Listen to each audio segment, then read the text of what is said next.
Hello everyone, welcome to today's guide, and I'm going to be showing you how to install the Flex Fuel Kit from Sirimoto.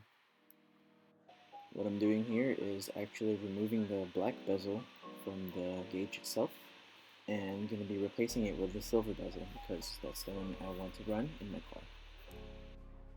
As you can see, after removing the 3 screws holding onto the bezel, I easily pulled out the face of the gauge and able to replace it with the silver.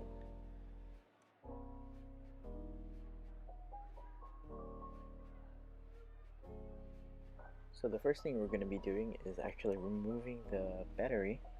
So here I'm removing the negative terminal followed up by the positive terminal.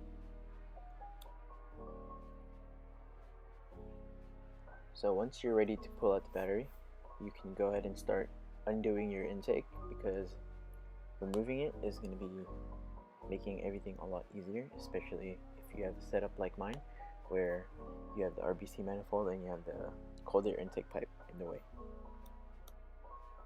So once you free up the battery and you're able to take it out, next thing you're going to do is you're going to go down to in between the radiator reservoir and the lower radiator hose, and you're going to find the secondary coolant temperature sensor, also known as ECT2. And once you unplug the secondary coolant temperature sensor, you're going to go ahead and just leave it unplugged because you're going to be using your main power harness, and you're going to connect the ECT2 connector to the harness side, but leave the sensor into the radiator. Make sure you don't take it out. Next, we're going to go to the gas tank and undo the gas cap so we can release any pressure that's built up in the fuel system. Next, we're going to go back to the engine bay again and remove the fuel hose cover by the firewall, and it's held on by one 10mm nut.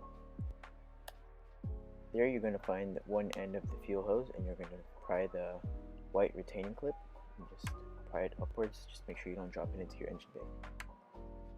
To release the fuel line, you simply just squeeze with one hand on the green tabs and pull on the fuel line with the other. Make sure you have any rag ready to catch any of the fuel that will fall out of the fuel line when you pull the fuel line out of the fuel rail.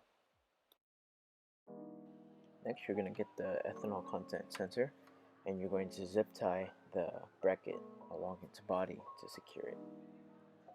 After that, we're going to get our longer fuel line from the kit, and we're going to simply just snap it onto our fuel rail. For this part, it's best to refer to the picture in the manual because it's going to be confusing finding the stud that you actually mount the sensor onto. It's going to be between the engine harness grommet and between the brake booster. As you can see, the sensor mounts vertically with the fuel lines.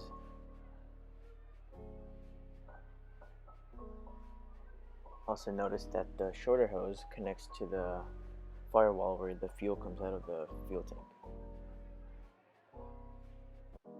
Here I have the bottommost piece out of the dash where I'm going to be mounting the gauge into.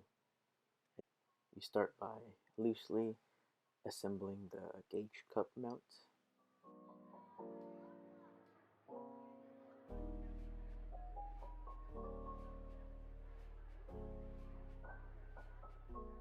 Once you have the mount ready, you can go ahead and mount the gauge itself into the cup. Then you can worry about how you're going to be mounting the bracket by test fitting a few positions that you might want to use. You can use the screw that is provided in the kit, but for me, I'm going to drill out the hole on the bracket to 1/4 inch, and I'm going to be making my hole on the trim also 1/4 inch, and I'm going to be using my own nut and bolt.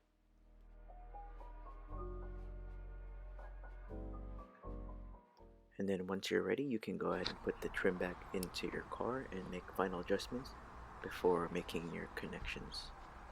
In terms of connecting the power and ground, it's up to you which fuse you want to use as long as it powers the same time the car does. In my case, I used fuse number 19 in the interior fuse box.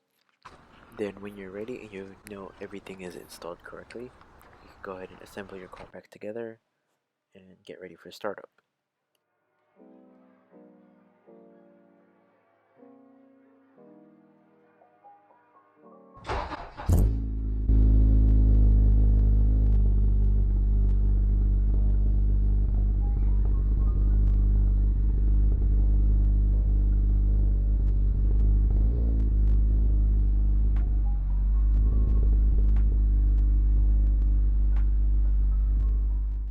And there you have it, the easiest flex fuel kit you can ever install on a 9th gen. Also, notice how I didn't show how I routed my wires into my car, but that's mostly because there's different ways to do it, and I'm going to leave that up to you on how you want to do it, but if you need ideas, you can always hit me up. As always, thank you for watching, and let me know if you have any questions by messaging me on any of my social media. And big shout out to Lloyd with Psychospeed for giving me a really good deal on these parts. I'll see you guys on the next video.